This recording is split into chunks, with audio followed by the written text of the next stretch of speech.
Coming up on AgweekTV, we'll talk trade and agriculture with North Dakota's Senate candidates. I'll look at the recovery a year after the drought here in South Dakota. We'll meet the 88-year-old farmer who's operating this beet lifter. And tag along with the young teen operating a beet lifter for the first time.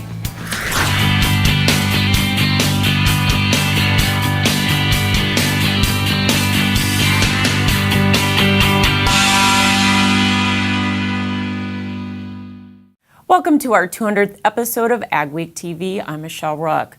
The midterm elections are right around the corner, and the agricultural community has a lot at stake in many races. One of the most closely watched races in the country is the North Dakota Senate race.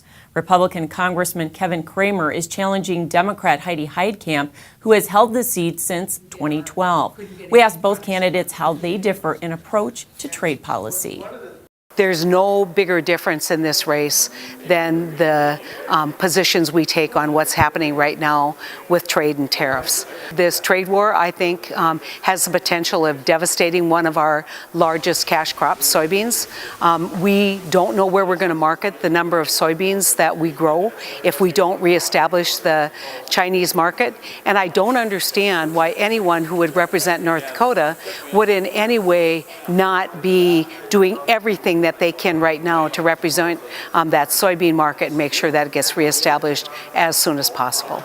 I think that the recent conclusion of NAFTA 2.0, at least from a negotiating standpoint, is very helpful. We anticipate that that will double the exports to Canada for wheat, for example. Canada and Mexico represent 88% of North Dakota's exports. So, growing that market and having more reciprocal terms with them is important. So we're really starting to see the makings, I think, of a long-term future that's going to be better for agriculture. China, of course, is the big market on the block, but they've been cheating us for so long that this president's drawn a line in the Senate, said no one's done anything about it for decades. I'm going to do something about it. Several recent polls have Representative Cramer ahead in the race. 2018 has been a challenging year in agriculture with low prices and continuing trade concerns. However, a year ago, many farmers in South Dakota were facing a dismal harvest due to widespread drought, and ranchers had sold down their cattle herds due to the lack of pasture and feed.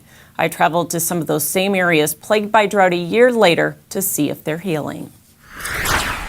Moisture conditions have improved in most of South Dakota a year after the drought. Myron Williams says after 2.5 years of dryness, they're finally recovering. There was 90 bushel corn, there was second cutting hay and excellent grass, and compared to what it has been, it was a big improvement. It also means producers won't have to buy feed, and they didn't have to sell off more of their herds. We had 8 or 10 inches in rain in this area in June, and that just stopped the cow flow. People just finally had nerve enough to open the gates and hang on to what they had. More normal rainfall also returned to north central South Dakota this season.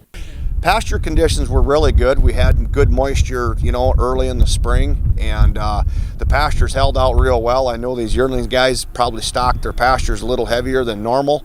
And the crops also fared much better in the area. I'm hearing some corn running about 140, 50 up here, which in our neck of the woods is pretty good. And beans, hearing anywhere from 35 to 45. However, pockets of the state experienced the second year of drought. From right in Aberdeen, if you go 30, 20, 30, 40 miles south, 30, 40, 50 miles west and a little north, it got devastatingly dry here again. So a lot of corn was cut for silage. Craig Schoeneman says his corn yields will be down 20% and soybeans even more. Our beans are probably 30% below our APH. We were dry. We were D2. He says pasture conditions have also been poor and hay and feed supplies will be tight going into the winter. So farmers in those areas will need some good moisture this winter to improve the outlook for 2019. Drought and weather adversities are just part of the reason many farmers today are short on working capital to help them through tough times. Ag lender James Reiner says capital has also declined the past 5 years due to low commodity prices and now the effects of tariffs. He says farmers should have working capital equal to 25% of a year's gross revenue. Farms that are exposed to a higher level of risk should have as much as 35%. Reiner says it's better to be proactive rather than reactive. So he suggests meeting with your local lender to update your financial statement. A lot has changed over the last 6 to 12 months since maybe some guys have done their annual review with their banker. So meeting with your ag lender, having them do a thorough financial analysis and sitting down and discussing what options are out there, again, to preserve working capital or cash if you're in a fairly good position. Another concern is rising interest rates. Prime rates have been in the 5% range, and operating loan rates often tack on another 3%. The troubled Ashby, Minnesota co-op elevator has filed a civil lawsuit against the former manager and his wife, trying to recover nearly $5 million that's missing from the elevator, plus another $5 million in punitive damages. The suit is asking for nearly $10 million in damages against Jerry and Becky Hennessy. Investigators say the Hennessy's spent $5 million of the co-op's money, much of it on safaris and taxidermy. The lawsuit is an attempt to sell some of the Hennessy's property to repay the money. The co-op has another $5 million in debt. The elevator has been forced to sell out and dissolve. Jerry Hennessy hasn't been seen since shortly before the theft was uncovered. The U.S. Attorney's Office is also considering criminal charges against the Hennessys. Ahead on AgweekTV, we'll meet a farmer whose record number of sugar beet harvests would be hard to beat. My name's Joel Kaler, owner-operator of Kaler Farms in Lidgewood, North Dakota. We make a patented product called a cornstalk guide. Helps guide corn stalks into the grabs in the chains a lot smoother without losing corn. The corn stalk, when it comes off of our product, it's already on the gathering chain instead of being able to hit that idler. Our product will keep all the wear off the snout and get it to come into the head smoother without bouncing. If you get right down to it, what's a farmer's job? Well, farmer's job is to feed people. Farmers collectively, our job is to feed the world. At Peterson Farm Seed, we get to have a little bit bigger picture right in our region. We get to help those farmers that we work with increase their productivity, increase the yields that they get on their farms, and as a result, more people can eat.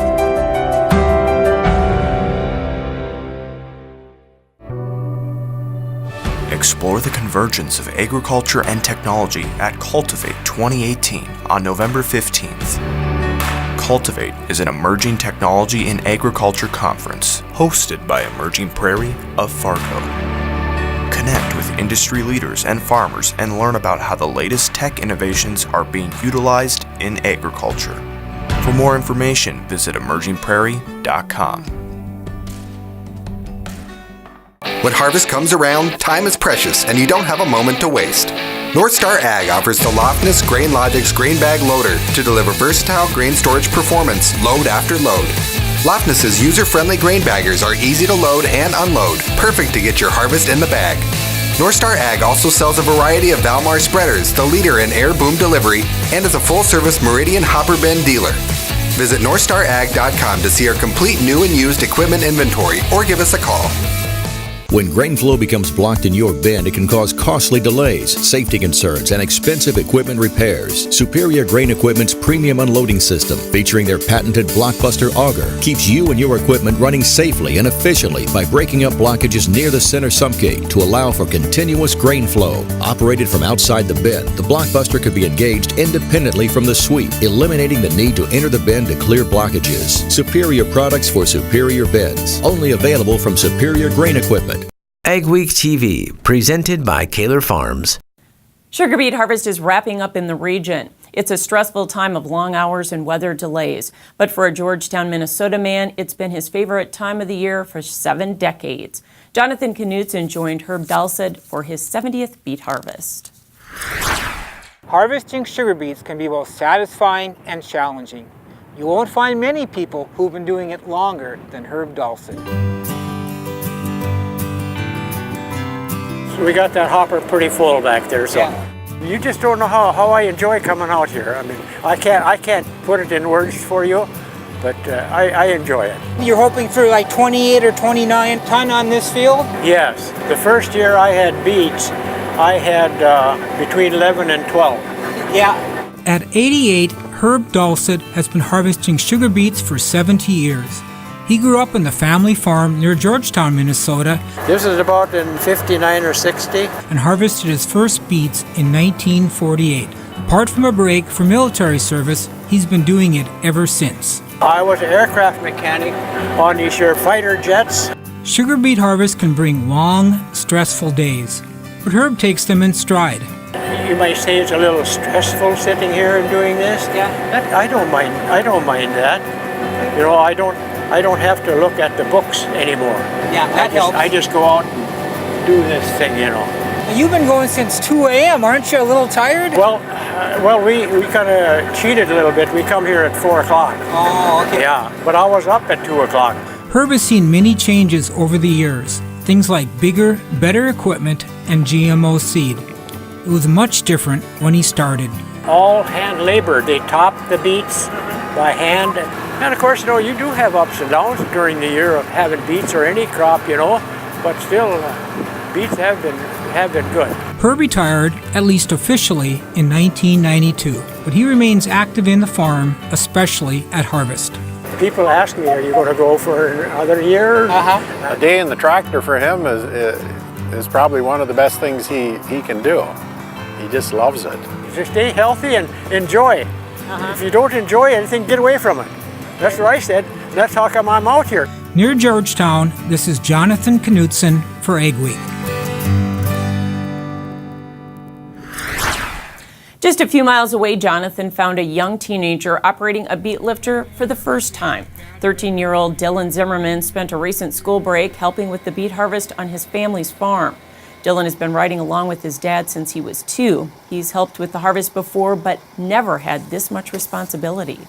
What's the most important thing about the job you're doing right now? Making sure you're getting all the beets in the thing, not slicing any of them. Making sure you're not overloading the trucks. So what do you enjoy about being out here? It's just fun. You get to do different stuff every day. And I don't have to fix stuff. My dad does.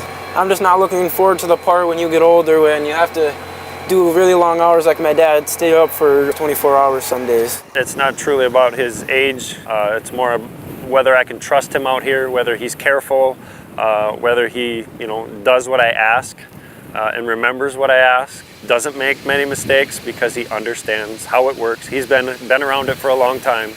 Dylan also helped his dad with their soybean harvest. Coming up on AgweekTV, we'll have a harvest progress update. And later we'll see how 2 big cheese plant expansions will boost the dairy industry in the I-29 corridor. Make sure your farm equipment is season ready with an uptime inspection from your Titan Machinery service professionals. Titan Machinery's team of Case IH factory-trained service technicians has the knowledge and experience to find, correct, and prevent mechanical issues that could shut you down during the season. Your planting and harvest windows are short. For genuine Case IH parts and service, schedule an off-season uptime inspection at Titan Machinery today. Titan Machinery, your local Case IH dealer.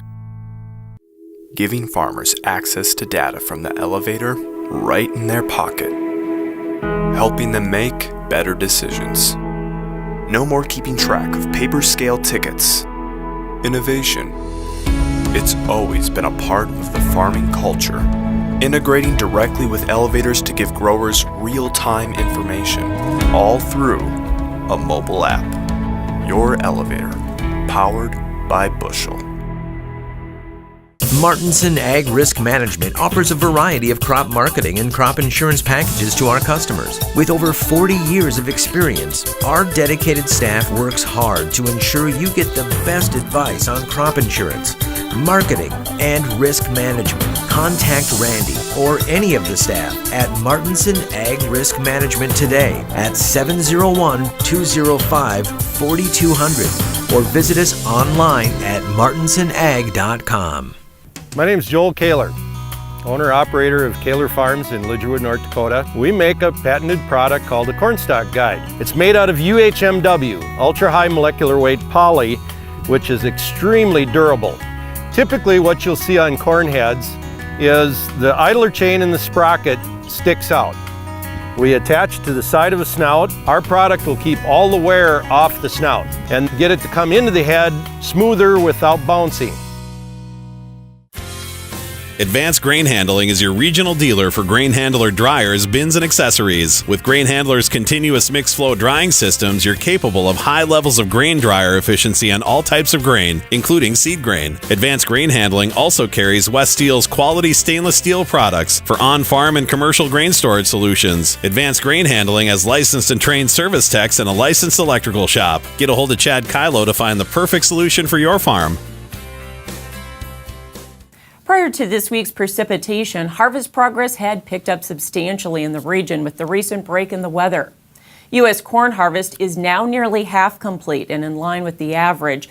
In the region, Iowa is lagging by 10% from the 5-year pace, but Minnesota is right in line as farmers have been able to harvest corn when conditions were too wet for soybeans.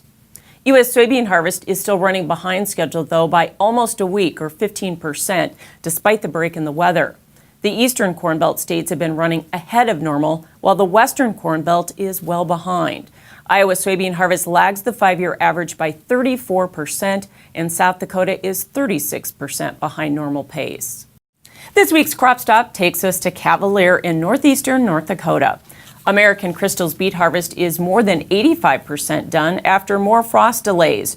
Jace Brown grows about 200 acres of beets on his farm near Cavalier.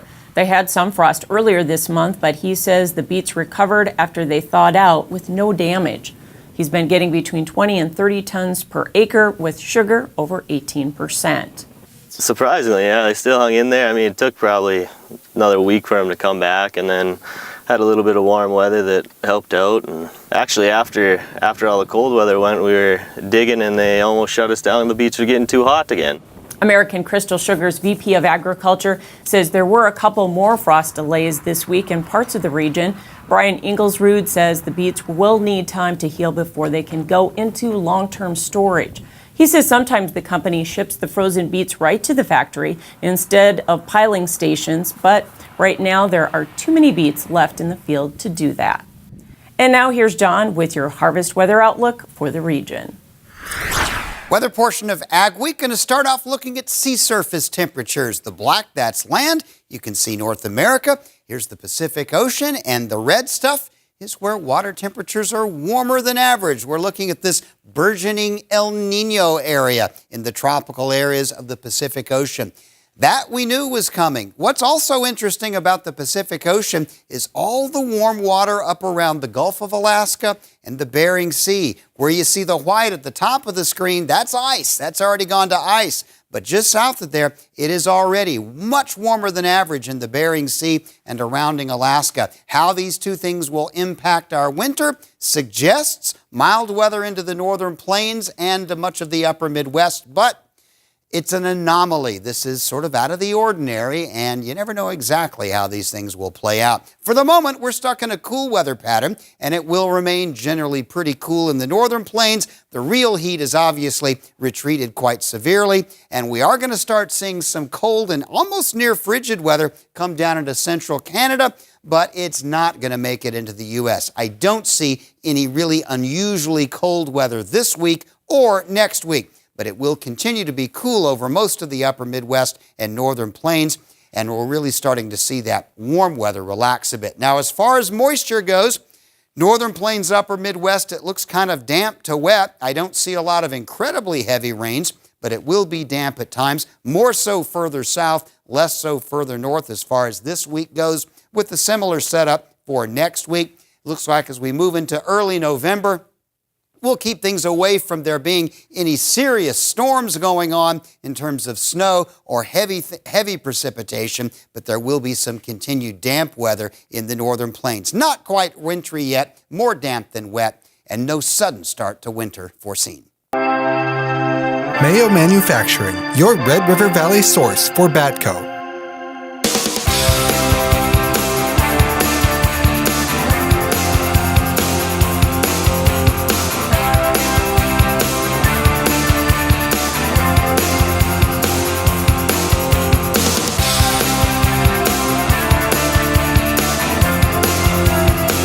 Mayo Manufacturing, your Red River Valley Badco dealer.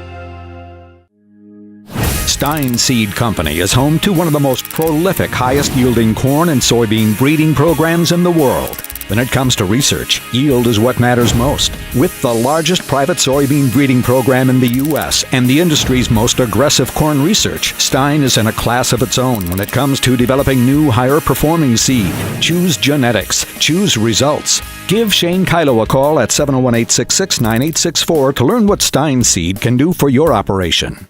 My name's Joel Kaler, owner-operator of Kaler Farms in Lidgewood, North Dakota. We make a patented product called a corn stalk guide. Helps guide corn stalks into the grabs in the chains a lot smoother without losing corn. The corn stalk, when it comes off of our product, it's already on the gathering chain instead of being able to hit that idler. Our product will keep all the wear off the snout and get it to come into the head smoother without bouncing. Add more bushels to your hopper and money to your pocket by harnessing the power of air with Crary wind systems. Whether your beans are chest high or barely off the ground, Crary offers two solutions that add a constant stream of high-velocity air to quickly feed crop back to the auger, eliminating bunching, reducing shatter loss, and increasing your ground speed. Don't let crop conditions dictate your yield. Check out the Crary Air Reel or Crary Wind System today. With the all-new GreenFit system from Ricard, plug and play is finally a reality when using John Deere AutoTrack guidance with existing new products like the Challenger 1000 series or all-new C-Series rogators from Butler Machinery. GreenFit is an authorized navigation interface that utilizes the existing John Deere AutoTrack guidance system to steer most Challenger tractors and sprayers. GreenFit eliminates the worry of learning and converting to a new steering system when buying an industry-leading Challenger from Butler Machinery. Learn more about GreenFit at butlermachinery.com. Cheese plants in northeast South Dakota are booming, and that's an economic opportunity for dairy producers and communities in the I-29 corridor. The Valley Queen Cheese Factory in Millbank is undergoing a $50 million expansion. The plant has 250 employees. The expansion will add about 1 million pounds of milk per day, taking capacity from 4 million to 5 million pounds a day. Some of that is cheese manufacturing equipment, and some of it is infrastructure, additions to the wastewater treatment plant, cooling systems, and boilers. The AgriPure cheese plant in Lake Norden is also undergoing a major expansion. The $250 million project is the largest in the company's history and believed to be one of the largest private ag investments in state history. The plant currently processes about 3.3 million pounds of milk per day and will expand to 9.3 million pounds a day. Both expansions will be completed next year. Construction of the Animal Disease Research and Diagnostic Lab at South Dakota State University is on track after weather slowed initial work this spring. Construction crews made tremendous progress through the summer on the $58 million lab, evolving from a shell to an enclosed building ready for interior work this winter. The new facility will allow for biosecurity level 3 and will benefit livestock producers in South Dakota and the 5-state area. It's going to usher in a really great era for animal disease diagnostics here in the state and the region, really. We're going to have spaces where our workers can work more efficiently and safer when we're dealing with animal diseases. The new lab is an addition to the current facility, which was built in 1968 and renovated in 1993. The planned completion date is spring 2020. USDA's Ag Research Lab on the NDSU campus in Fargo has a new name in honor of the only North Dakotan to serve as U.S. Ag Secretary. More than 150 dignitaries and U.S. Ag Department research officials were on hand to officially name the laboratory for Ed Schaefer. Schaefer says ag research is the key to providing the country and the world with a safe and plentiful food supply. We all like to eat, we all appreciate the production, but the role that research plays in providing the strongest, healthiest, least expensive, and safest food supply in the world that we have in the United States of America is really important to us. Schaefer served as Ag Secretary in the Bush administration from 2008 to 2010. He served 2 terms as North Dakota's governor in the 1990s. Still ahead, we'll take you to Indianapolis, where thousands of students are gathered for the National FFA Convention. Steffes. We have representatives everywhere. Through North Dakota, South Dakota, Iowa, and Minnesota, we can find a buyer for what you are selling. We know how to market your farmland or equipment. Give us a call. We'll sit down and tell you all about the Steffes way. Big Boy Toys.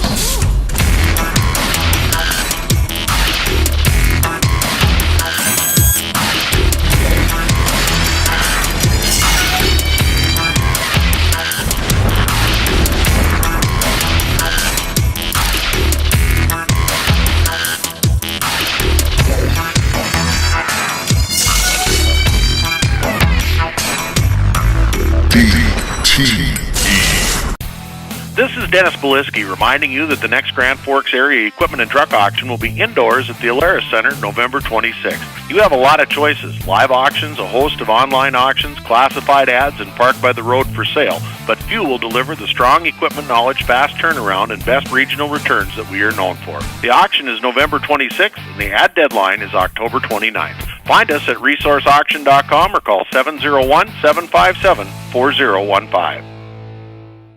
Upgrade your trailer to electric with the Rolltech electric system from AgriCover. Strong, flexible pivot arms and motor mount rotate and telescope, allowing the roll tube to rise and flex over heaped loads. The positive automatic lock is impossible to back off to control the flow of grain. This integrated system uses one wireless remote to operate up to 10 tarps and hoppers, keeping your driver out of the dust, rain, and harm's way. See the Rolltech system in action at an AgriCover dealer near you. Luckin Trucks and Parts sells quality used parts for all makes and models. With over 50 acres of trucks and parts and new inventory arriving daily. Family owned and operated since 1966, Luckin's specializes in the sale of quality used medium to heavy duty truck parts as well as pre-owned trucks, trailers, and construction equipment. If it's on a truck, we got it. Call us today and let us get you your part. FFA members from around the country converged in Indianapolis this week for the 91st Annual National FFA Convention. More than 70,000 members and guests attend this premier youth leadership event every year. FFA members and teams compete in various career development events, proficiency award areas, the Agri-Science Fair, and leadership contests. They'll also attend the various convention sessions and the largest career show in the nation. South Dakota State Officer TJ Biggie says this is also a chance to connect with FFA's best and brightest from all over the U.S. So there's definitely that opportunity for networking here. There are members from all across the nation, and also getting to talk with many different businesses here. We'll have the expo, and there will be all sorts of booths setting up. You can plan your future almost when you come here. More than 200 South Dakota FFA members are attending the convention, and 41 will be receiving their American FFA degree. Adam Iyacker of the McCook Central FFA chapter was a finalist for American Star Farmer, one of the highest achievement awards in the FFA. Thanks for watching this 200th episode of AgweekTV. We hope to see you around for another 200 more. And be sure to visit agweek.com or the Agweek app for more ag news, along with following us on Facebook and Twitter. We'll see you next week.